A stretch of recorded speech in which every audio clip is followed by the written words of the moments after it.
Hey, my name is Fraser. I'm the founder of Ready.Set.Van, and I've been spending a lot of time over the last few weeks, really trying to think about the impacts that some of these tariffs that the new administration has been talking about, how those tariffs might affect our business and what we need to do to try and protect ourselves from any risk. In doing all that, I realized that actually a lot of the information that I know just about my industry might be helpful for you guys, especially people who are thinking about buying a van sometime in the near future, in the next, let's say, 1 to 2 years. So I thought maybe I would just share all this information. I think it might be helpful, especially for those people who are really thinking about either buying a van or building one themselves. So the first thing I'm going to do is I'm going to talk about something called the chicken tax, which, believe it or not, is a tax that's been in place for 60 years now. It's had a very big impact on the automotive industry. In particular, it's had a big impact on the cargo van industry, so it directly affects the camper van industry.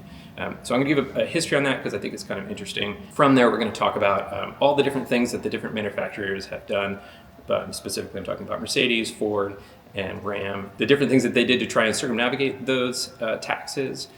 Some of those stories are kind of wild, so I don't know. It's pretty kind of amazing the lengths that they went to try and avoid these taxes. So we'll tell those stories. That'll give us some background and be able to see, the impact over time that these taxes have had. And then in the next section, we'll talk about, what's been proposed. These taxes, like currently the tariffs seem to be changing, every week. Like it's not really clear exactly what the final form is going to be because there's a lot of negotiations going on. But we can look at what has been talked about and talk about what those impacts might be. And then specifically, we'll talk about what I think we can expect the impacts to be for the major van manufacturers, for Ford, Mercedes, and Ram, how that they might be affected, because each one of them is a little different because of the way they responded to this chicken tax that I'm going to tell you about. We'll also spend a few minutes talking about some of the other products in the van space as well, because there's a lot of other things that go into a van, not just the van. And then lastly, I'm going to talk about our business here, what we're doing to sort of manage all this uncertainty and try and mitigate our risks. So I'll tell you a little bit about our strategies just for ourselves, but then also talk about some ideas that might be helpful for people who are looking to buy a van in the next year or two, based on what we think, some things that you might want to consider. That said, I'm not an economist.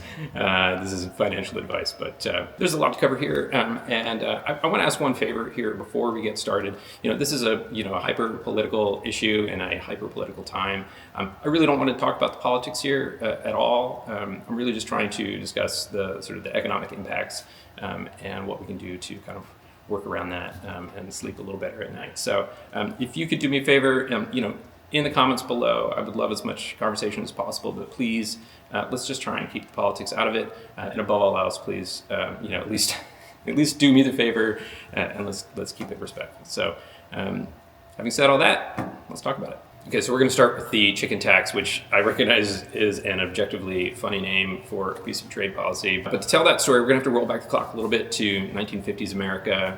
This was post-war America, and there were a lot of changes happening in the poultry industry at the time. This is really the period of time in the 50s when we really changed from sort of small-scale chicken production to really sort of large-scale industrial type chicken meat production that is more similar to what we do today. There were tons of innovations that led to that, including the creation of the Cornish cross, which is like a whole crazy kind of meat bird, and I don't know, a whole bunch of other stuff. Because we shifted to this sort of industrial style of chicken production, we started producing chicken at a pace and at a price that basically the world had never seen before.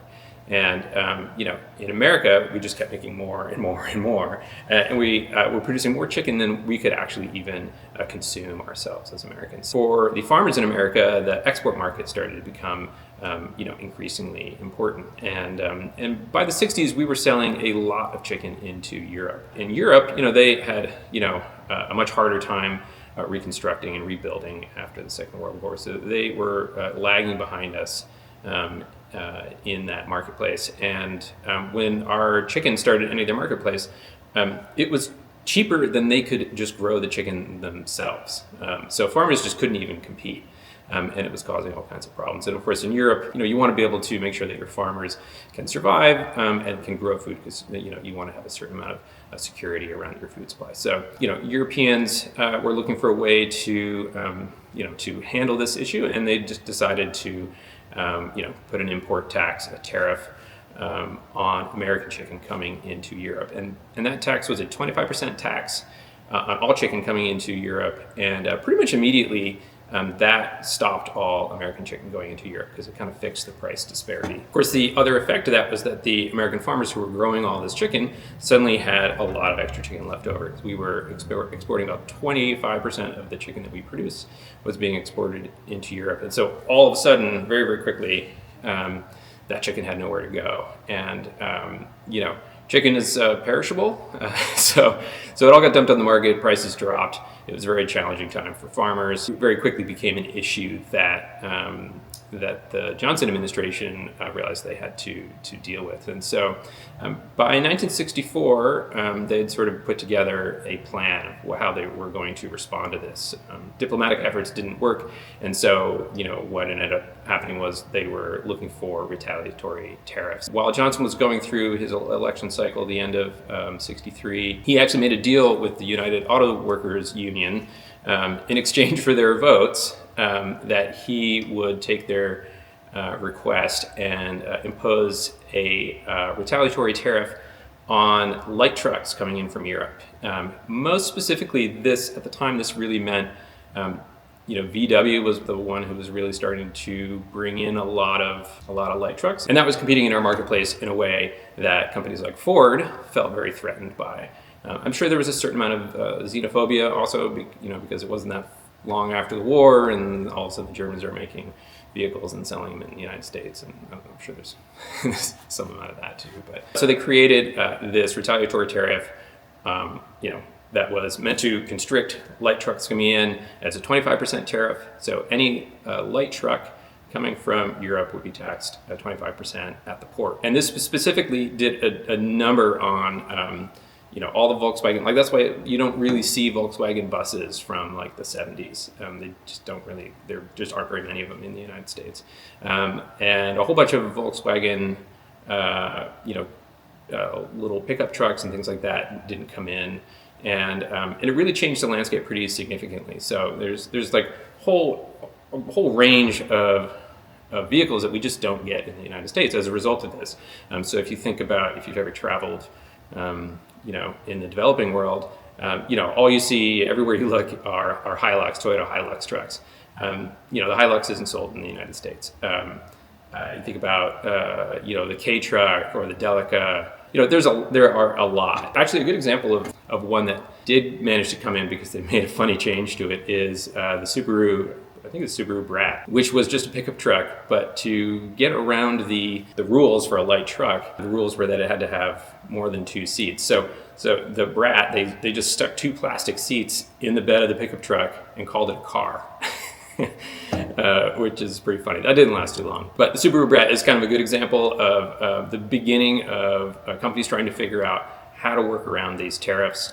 And that's often referred to as tariff engineering, where you sort of change you change your product in some way, or you change some aspect of the product, or how you bring it in a way specifically just to try and get around the tariff classifications, so that your pickup truck now becomes a car, that kind of thing. And so in the next section I'm going to talk about that. Because it's pretty wild to hear what Ford and Mercedes did in particular. So do that next. So in the early 2000s, a lot of companies were looking at the North American market and thinking that a lot of these vans that have been really successful in Europe might be successful in the United States. There might be a market for them. There's really just been the Econoline in the United States up to that point. But meanwhile, in Europe, there'd been quite a bit of innovation in cargo van design. And so, by the early 2000s, a lot of these companies were trying to figure out how to enter the U.S. market. And for Ford, they had the Ford Transit Connect, which is the small cargo van That's super popular in Europe and I'm sure around the world because it's a small little van. It's really handy. All these cargo vans are classified as light trucks as far as the chicken tax is concerned. So if they were trying to just bring those in from Europe, they would get that 25% tax slapped on. In the case of the Ford Transit Connect, Ford was building them in Turkey. They had to set up the plant there. That was where they were building them and selling them to all of Europe. They were looking for a way to kind of test out the American market and maybe not have to build an entire plant in the United States. And the solution they came up with was they decided that, well, all they needed was another set of seats and a couple extra windows in the van. And if they put a couple seats and a couple windows in the van, they could classify it as a car when it reached the port, which is what they did. So they put a couple seats and a couple windows in the van. And that worked out great. They had no intention of selling these vans as passenger vans when they got here. They were going to be cargo vans. So actually the seat that they designed, it met American standards, but it was designed to be thrown away. They literally pulled them out of the vans and they fed them into a shredder. I kid you not. They removed the windows and they put in solid panels where the windows used to be. And then they sold them in the American market. And for Ford, that was worth doing. That was a useful way to get around the 25%. Didn't work out that well in the long run for Ford because the Justice Department decided that this was a form of foul play, and for a while, they were in litigation for a long time, and it was looking like it might have been anywhere from $1 billion to $1.5 billion. That's $1 billion with a B. That's kind of what they were facing for fines, which is crazy. They eventually settled for $365 million. There's certain irony to this, which of course is that, it was Ford, in conjunction with the UAW that created the chicken tax in the first place. And, here they are, doing everything they can to try and get around it. So, it's kind of interesting. So for Ford, so now they have, I think it's in Kansas, they have the transit plant. Now they're all made domestically. So, anyway, so that's Ford. For Mercedes, they had a similar kind of situation. So, they were building the Sprinter in Europe and it was doing very well. They were looking to enter the North American marketplace. They originally sort of tested the waters with like the Freightliner brand and then also under the Dodge brand. And then they got comfortable and decided they wanted to sell the Sprinter itself under the Mercedes brand. And of course the Sprinter is built in Germany.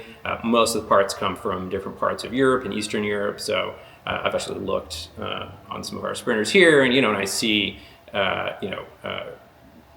country of origins, saying Poland and Germany and a few other places. But of course they wanted to get around this 25% because they weren't really going to be able to be competitive if they had to pay this 25%. So their solution, which is I think even crazier than Ford's solution, was they assembled the van like a 90% assembled at the factory in Germany, and then they would take the van back apart again, pack it all up, and then ship it over here. And they built a plant in South Carolina that they called a reassembly plant.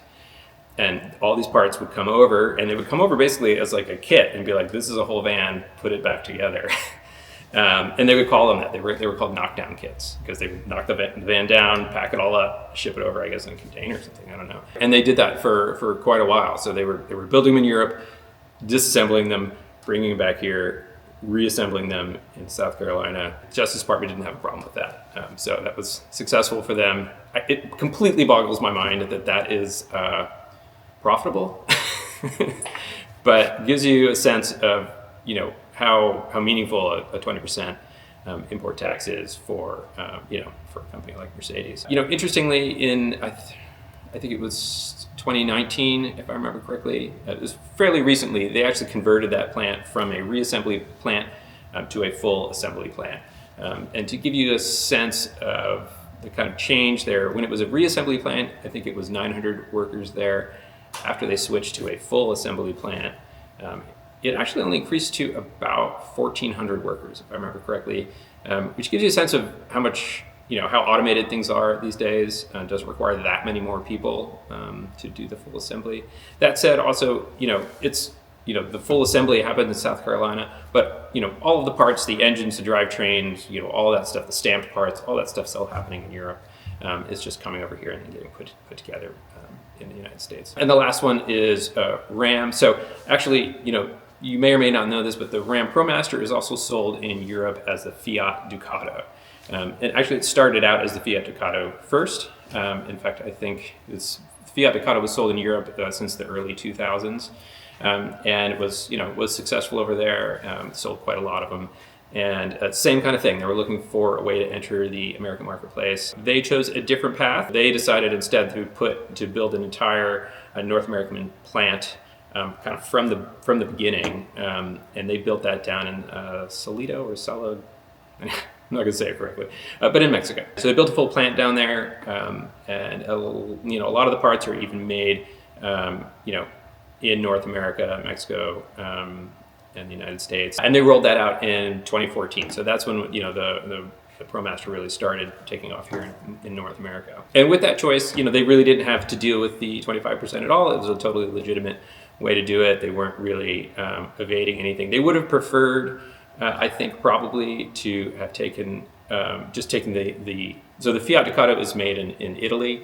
I think they would have preferred to have just made more at that plant and ship them over here. But anyway, that gives you a sense of the three manufacturers and kind of what they did to deal with this one particular tax. Clearly, it's a big enough impact that they are willing to try all kinds of different things. So that's a good picture of kind of the chicken tax, the impact that that's had. So in the next section, let's talk about the proposed tariffs from the Trump administration and what that might look like. Okay, so before I start on this section, I wanted to point out that, so I'm recording this on March 2nd. I expect that by tomorrow morning, there'll be something in the New York Times saying everything's changed. But I expect a lot of things to change over the coming months. With any of these trade policies, the devil is always in the details, and we really don't know any of the details at all at this point. So really all we know is suggestion of a 25% tax on the northern border, a 25% tax on the southern border, 10% with China, and more recently the mention of 25% to Europe. Again, the devil is in the details. I think if we assume that it's going to cover most things, then I think that's probably the best way to kind of proceed in thinking about this stuff. I think there will likely end up being some carve-outs for certain industries, is my guess. But now that we kind of know the manufacturing structure of these three major manufacturers and where they have their plants and stuff, we can kind of think about how they might be affected by these taxes. So starting with Ford, actually I think Ford is probably set up the best right now of all of them. I think they're likely to have the least impact since the Transit is made domestically in Kansas. I think the question will mostly be, in terms of how Ford is affected, will have to do with their supply chain of parts and how many of those parts are being made in Mexico and Canada, and how many of those parts. Some of those sub-assemblies, they bounce back and forth over the border a couple times, so they could get taxed multiple times. That might cause them some problems. If the engine has parts that are made in Mexico and things are going back and forth, I don't know. I don't have visibility into that, so it's hard for me to sort of speculate on that. But since the van itself is made in Kansas, I think Ford is probably insulated the most of the three manufacturers. Mercedes, they are doing full assembly now in South Carolina, so that part itself won't be taxed. What I do wonder is, all of those parts that are coming from Europe, everything for the Sprinter comes from Europe. It's just put together in South Carolina. So that is potentially a pretty big hit for Mercedes. If all of those parts coming over are getting taxed 25%, sooner or later they're going to have to start raising their invoice prices on dealerships. So I think Mercedes is kind of like in a middle zone there. I'm sure they will figure it out. For Ram, with the ProMaster being made in Mexico, if it ends up being a blanket 25% on all automobiles coming from Mexico, they're just going to get slapped with 25%, which could be pretty devastating for them. I don't know that we'll see, sticker prices go up by 25% on a Ram. I'm sure they'll do whatever they can to try and keep them competitive, because right now the ProMaster is the most cost competitive van when compared to the Transit or the Sprinter. If they lose that advantage of being the cost leader, it'll be challenging for them because it's going to push them up close to the Transit price. It kind of takes away some of their advantage. So I think across the board, I think we're going to see if these tariffs go into effect in their fullest capacity, I think on the vehicles themselves, I think we're going to see prices go up pretty significantly. I would think over the coming year or so. Right now, there's quite a bit of oversupply of inventory. So there's just the lots are full of vans again, which is a beautiful thing. It's really great.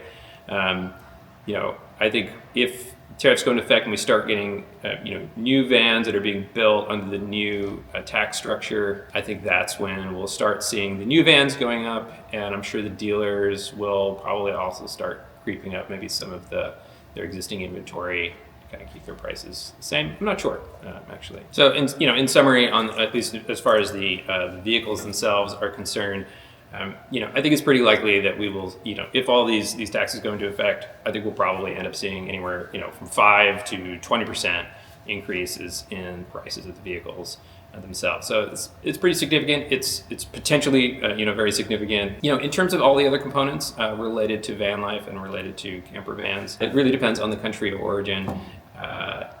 There's a lot of stuff that comes from China, obviously. China, the tariffs have been, steadily increasing on China for a while here. I don't see too many parts coming from Europe at the moment. There are some. We have some parts that we put in that are sourced from Europe, but a lot of it is domestic, or it's a combination of domestic and China. I don't see a huge effect there. For us, we buy this special lightweight plywood that we get from Indonesia. So I don't know, if is Trump just going to lump Indonesia in with everything else? I don't know. Hopefully not. Okay, so what can we do about it? For me, running this company, we learned a lot, kind of the hard way.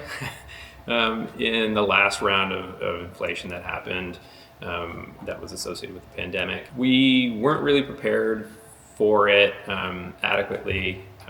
We were a much younger company at that point. Yeah, we just really weren't prepared for it, and it cost us a lot of money because we weren't nimble enough to be able to measure and adjust our prices accordingly. And so we ended up absorbing a lot of those inflationary effects. So we're not going to, let that happen again. And one of the nice things is that now we've built some really nice purchasing systems here. And one of the side effects of those purchasing systems that we've built is that I now have access to the price of every single thing that we buy and the full price history of that. So I can look up a box of screws and I can see our entire price history of every price we've ever paid for that. Same thing for a sheet of plywood or insulation or windows or whatever, you name it. So with that, we can look at individual products, but we also look at a kind of index of everything, right? And so to create a kind of index where it's sort of our inflation index, if you will.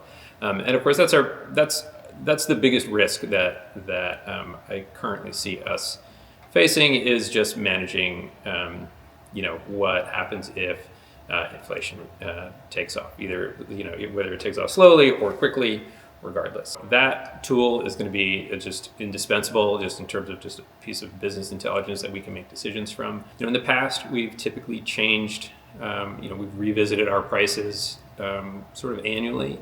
I think now we're going to have to be revisiting our prices probably at least every quarter, using that, our internal inflation index to just keep a really close eye on it.